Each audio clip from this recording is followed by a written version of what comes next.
Okay. And today we're going to be talking about how to resell, upsell, and cross sell your existing clients to just increase that lifetime value. Hold on a second. Let me fix that. Okay. And so a lot of the times we'll bring members in on at the gym on a front end offer or on a regular membership, whatever it may be, and then we almost never think about reselling them or selling them something else, right? Some gyms are doing this, and I think of the gyms doing this, they're probably some of the more profitable gyms because there's a lot of profit that lies in making additional sales to existing customers without having that cost of acquisition tied to it, right? The initial sale has a cost of acquisition tied to it. So whether you're running Facebook ads or you're paying a sales guy, to a commission or whatever to close deals for you, you have some kind of software that is, nurturing leads and all of that stuff. When you put all of that together, and even the owner's time, right? When you put all of that together, like that is your cost of acquisition. You take that money, those expenses for the month, and you divide it by the amount of new members that you sold that month, and there's your cost of acquisition. And for most gyms, that's two to $300, right? And so unless you're selling something like high ticket, there's usually not a ton of margin left over. And so, how do we increase that profit margin? Well, we sell those people additional products and services that has no cost of acquisition tied to it because you've already acquired the customer, or you resell them after the initial term. Again, more revenue, no cost of acquisition tied to it equals more profit. Or you sell them more of the same thing, which is upselling. So kind of let me break down the difference between those three things and maybe some situations where it makes sense to do this. Okay, so the first thing that we'll talk about is upselling. Okay, probably the easiest of the three to do, right? And so, at my gym, as an example, we have a defined client experience that um, has a built-in time where we present that upsell. Okay, and for us, it's 30 days after they enrolled in our program, right? So they enroll in a program, whether it's for us, we sell a lot of like transformation programs. So it might include, personal training, group fitness, nutrition, coaching, accountability, results setting and tracking. Basically, an all-inclusive program for people that are like, look, I'm sick of being fat, right? Just tell me what to do, right? They don't want to go to Planet Fitness and figure it out on their own. They don't want to hire, a private personal trainer and pay $1,000 a month. But they want a solution. They want to feel like they have a coach, a plan, but still be able to do it in an affordable way. That's what we sell, okay? And so what we might do is we give them the minimum dose, of working with a coach. Maybe just once a week, they're doing a 30-minute session with a private trainer, with a coach, right? And that coach is doing a lot for them, holding them accountable, giving them a nutrition plan to follow, making sure that they're actually coming to some of the group workouts, maybe even giving them some homework, like do these stretches and do whatever. And they get results. They get great results. However, after that initial 30 days, they're going to sit down again, and that coach is going to talk with them. Right now, the narrative behind that conversation is mostly to make sure that the program is still effective and enjoyable. Right, that's a big thing at our gym.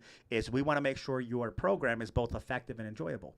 But it also presents a great opportunity to be able to sell more of that service if they do really enjoy what the program that they have at the gym is. So let's say the coach is incentivized via like commission or even just making more training more and having more hours, right? But they might say something like, "Hey, Mrs. Jones, you're doing so amazing out in the gym. Like we're pretty much through that like conditioning phase. I would say like the first 30 days is really where your body's pretty deconditioned, and now you're probably not getting as sore anymore. And anyways, I think we're able to increase your private sessions from 30 minutes to an hour, right? And that will help us get even better results, in this program moving forward. And it's only going to be an additional, whatever, $100 a month, $25 a week, however you want to break it up, whatever your pricing is. That's not quite as important as the fact that we're presenting this option to somebody that's in momentum, right? And we're justifying the reason for it. It's because they are now more conditioned, their body can handle this. And I think if you are a coach, right, and you're training people to reach a goal or hit a certain result, and you have a way for them to get there faster, you would be doing them a disservice by not even presenting them that option, right? And so you can't make people's buying decisions for them, right? Present the option that you have that will get them better results and let them make the decision. Okay, so that's a great upsell, is by saying, hey, we can train for a longer period of time. Another upsell would be like, hey, we could do these private sessions multiple times per week. Hey, instead of once a week at 30 minutes, we can train twice a week at 30 minutes, plus keep your, 3 group classes, and you'll be training 5 days a week. We have a couple days to recover. And I do think instead of losing that 8 pounds like we did the first month, we'd be a little bit closer to 10 pounds that second month, right? So if that's something you're interested in, it's only an additional $99 a month, we can just use the same card on file. Sound fair enough? And you just present it. Now imagine if you enroll 20 clients every month, right? And you have this conversation because it's part of your client experience, right? So you have this conversation 20 times every month, right? And you don't miss it. Nothing fancy about it. You don't have to have incredible sales skills. You just never miss it, right? What do you think is going to happen? I think like the law of large numbers will just prevail, and you'll probably consistently have, 25% of the people say, sure, let's do it, right? And if you get better at sales and you know how to articulate maybe the gap between where they're at currently and where they want to be, and how you are that solution, and you get a little bit more, you gain some of those skills, then maybe you increase that from 25 to 33%. Now 1 out of 3 people are saying sure, right? But I think it's a great opportunity to be able to upsell them. And now you've just increased your recurring revenue by $100 every month, right? Without a cost of acquisition tied to it. More profitable. Now, if you did that 20 times every month and you had a 33%, yes rate, that's about 7 people per month. Now you've increased your recurring revenue $700, every month. Why don't you just not do that, or not stop doing that for an entire year? Okay? That's one way. The second thing we'll talk about is cross-selling. So cross-selling is essentially like selling other things that your business offers, right, to that person. And I, again, prefer to cross-sell after the initial sale. I don't like to add multiple sales into one decision-making process, one meeting, right? Because then that's when objections start to come out because the price increases, right? And that's when it seems like you are just trying to maximize, your revenue, or maximize the amount, your ticket sale, versus helping them find a solution, right? So let's give you a real example of when you should cross-sell. So at the gym, somebody comes in for that initial meeting. You guys can call it whatever you want to call it. No sweat intro. And that's when you sit down and you sell them their initial membership, right?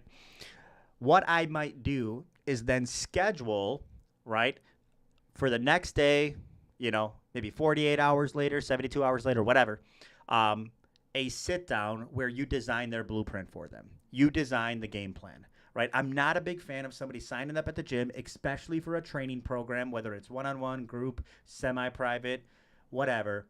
And then the first time they're back, they're just on the ground right away, freaking hitting it, right? Because chances are the person that sold them is not the person that's going to be training them.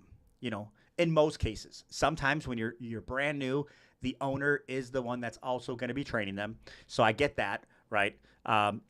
In that case, depending on what you talked about during the sale, I can maybe see it. But in most cases, when there's a salesperson or the owner is selling for like another coach, dude, that's the first time the coach is ever meeting this person.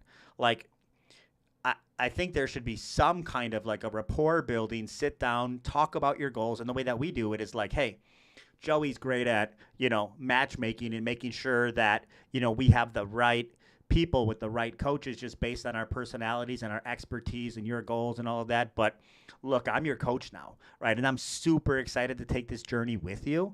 But before we jump out of the ground and, start working out, let's just talk about a couple things first to make sure that we're both on the same page. Does that sound fair enough? Okay, cool. So let's talk about goals first. And maybe you start going into like a goals type of goal setting plan to make sure that like the client's goals are realistic and that the expectations are something that you're able to deliver with them, right? If they immediately, sit down and be like, yeah, Joey said I could lose 30 pounds this first month. You're going to be like, okay, first off, like what the hell is happening in that sale? That's called selling hot. Like essentially just trying to get a close, right? Even saying things that aren't possible. And secondly, like that's important for the trainer to know so they know to reshape those expectations to and that way they don't have a situation where the client is feeling underdelivered to right away, because that's how your churn is going to spike immediately, is if they just immediately feel some kind of discrepancy between what was said in the sale and what's actually part of the program, right? So that allows you to do that. The next thing that we'll talk about after setting goals and setting like even breaking them down to weekly goals is like, okay, let's talk about nutrition, right? Like you obviously like we're not just going to, train our asses off and then you hit the drive-thru on the way home. Let's talk about, some of the approaches that we could take and then figure out which one makes the most sense for you, right? And then after that, we might talk about accountability and how often we're going to track results and what do we need to do and how do we make sure that we're doing those things and what is the client responsible for and what is the coach going to be doing. And then finally, we might talk about recovery. And it's like, okay, recovery is a very important piece of this whole puzzle, And so we're going to talk about protein. We're going to talk about sleep. We're going to talk about water, but we're also going to talk about supplementation. Right. And so here comes that cross sell. Right. And now you might say, look, if you want to maximize your results, now you don't have to. Right. This is optional. Right. But if you want to maximize your results, I recommend these 3 supplements, and I might cross off the ones I don't recommend to show that I'm not trying to sell them everything. Nah, you don't need fish oil. You don't need this. You don't need this. You said you already had a multivitamin. Okay. Honestly, Mrs. Jones, I would just recommend this post-workout recovery shake. It's primarily like a clean source of protein. I might recommend this pre-workout, which again is kind of like flavored caffeine, but it will definitely get you, more energy for these early morning workouts, so that way you can give 110%. And then finally, I might just recommend this, whatever, insert your favorite, supplement that you think is going to help them, whatever that may be, right? And so that is an opportunity, again, for a cross-sell. You're selling a product, right? That would be a great place to put it, and it's systemized, right? Never not present it. Unless you don't believe in supplements, I don't care what it is, the product is. Do you know what I mean? Like the point is like, this is a great place to put something that you believe in selling at your gym that will help people get results faster, right? Whatever that may be.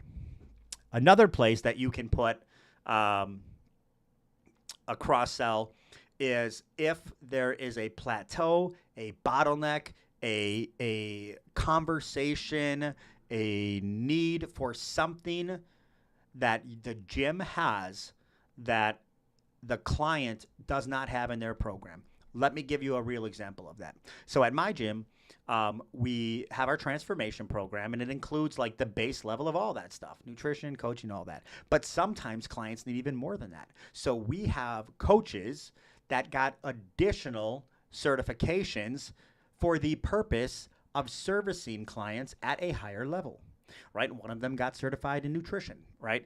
One of them got certified in corrective exercise and recovery. One of them got certified in mindset, in high performance mindset coaching. One of them got certified in massage therapy, right? And so we offer these other services, not products. I mean, we have products, but other services that if it makes sense, we will then make that recommendation to our own clients, right? Now, it just so happens that a lot of my coaches and my team, they're friends with each other, right? And so, they feel very comfortable going to, one of the coaches and saying, hey, I got this client. Anyways, they're constantly sore. I really think that they could use some post, workout massages or off day massages or whatever it is. Is it cool if I give them one on the house? And then you can talk with them about like if they want to buy a 10-pack or add this on recurring, 4 massages every month or something like that for a discount, right? And that happens all the time. Or, hey, I have this client that like, man, the nutrition is something that, right off the bat, it works well, but she is just so picky, that like we're having a hard time getting enough protein in with the foods that she's able or willing to eat. Would it be cool if I sent her to you for an initial, kind of assessment? And if it turns out you guys, feel comfortable making this game plan to solve this problem, you can charge her, whatever you guys do. And keep in mind, these are all W-2 employees, and the gym receives the lion's share of this revenue, right? But we're the opportunity provider, right? We acquire all the customers to play this game. And so, you could, and I wasn't very like, you're getting certified in nutrition. I'm like, look, what do you enjoy doing, and how would you like to serve people to a higher degree, right? And so, they naturally took it upon themselves to do this, right? But then it presents a lot of opportunities for us to cross-sell into other levels of service or products that will help this person accomplish their goals faster or more enjoyably, right? And we just have to systemize the presentation of that and then never not do it. And again, if you have 25% take rate, out of 20 of these conversations, you're ascending 25% to a higher level of service, right? Again, and it works great. The final thing I'll talk about is reselling. So reselling is if you sell somebody into a certain duration period of time to train at your gym or whatever, at some point that's going to expire. Okay. And so again, this should be a systematic approach as to how you're going to have these conversations, what you are proposing for them, and then articulate to them why it makes sense for them to do this. Right. So here's a real example. Mrs. Jones signs up for a 6-month program to lose 40 pounds. Okay. She's cruising. She's doing great. Right. We get to the 3-month mark. Right. Or 6 months. We get to the 5-month mark. Right. So about 30 days out from, her program being over, and all of a sudden her name pops up on my operation manager's spreadsheet. We have this automated. You can totally do it like manually, right? That's not the point.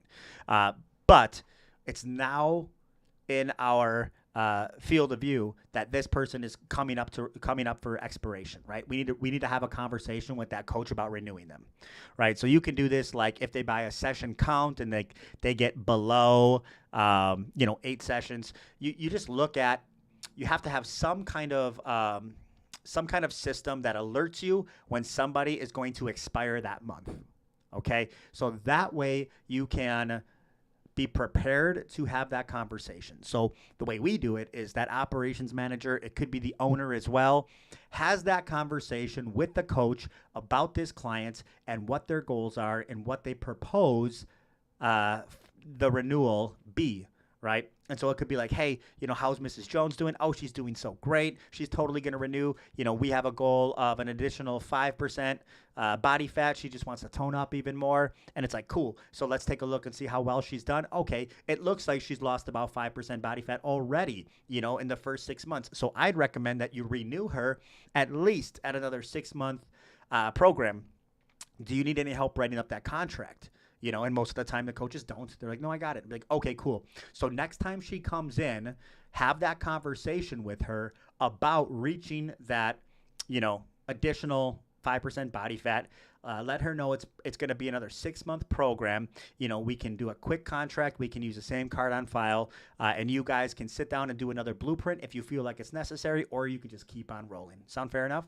Right? And we just never not have those conversations, right? And it doesn't happen on the last freaking, session this lady has, because then she might have to think about something or talk with her husband or whatever. But you have no predetermined time for her to come back with that decision, right? So you could end up waiting weeks and weeks, or it's kind of like, hey, I'm gonna go back to college after this semester off, and then that just never happens, right? And the same thing happens at the gym. So you want to catch this thing, way in advance, and then not only make sure that you're having that conversation with the client, but hold your coaches accountable to what they're selling. So they're not selling, because coaches aren't great at selling, right? So you want to be part of that conversation, so you are confident that they are going to be selling something that makes sense for the gym, for everything, and they have the the resources and the ability to easily make that sale. It'll take you 30 to 60 seconds. It'll make them feel more confident. You can have the contract written up, and that resell happens. That system is going to increase the amount of resales you get. I don't know what percentage, but even if it was by 20%, right? Again, over the course of all of your clients, over the course of 12 months, it's a lot of money, right? And you never want to miss a resale. Think about it. You want to retain 95% of your clients, right? Because even if 5% of them say no, that's a 5% churn rate, right? And the industry average is 10%. You want to be below the industry average so you can really maximize lifetime value. Remember, guys, the gyms that make the most profit have the largest gap between the cost of acquiring a customer and the lifetime value of that customer, right? So if they can acquire a customer for $150 and that customer pays $3,000 before their relationship with the business is over, those gyms are very profitable. Now, if you can make sure that the coaches are running this process, the resell, the upsell, the downsell, the cross-sell, all of this stuff, now your sales process is decentralized, right? And it's not reliant on just the owner or the salesperson doing all the heavy lifting. They might only represent the front end acquisition, right? But the majority of the revenue and through these other sales is being put down by the team, right? And then you can start setting goals for that team, goals for individuals, bonusing them, giving them, bonuses based on KPIs, key performance indicators, and goals that they meet. And then before you know it, man, these guys, they don't need you, right? They just need to know what the goal is for the month and get out of their way, right? And that's how you build a decentralized gym that doesn't require the owner to operate it, but the sales and everything is still flowing in. So anyways, hopefully this resonated with some of you guys and you enjoyed this. And for the members of FitBiz University, I'm going to end this live and we are going to go right into our coaching call. So I'll see you guys there.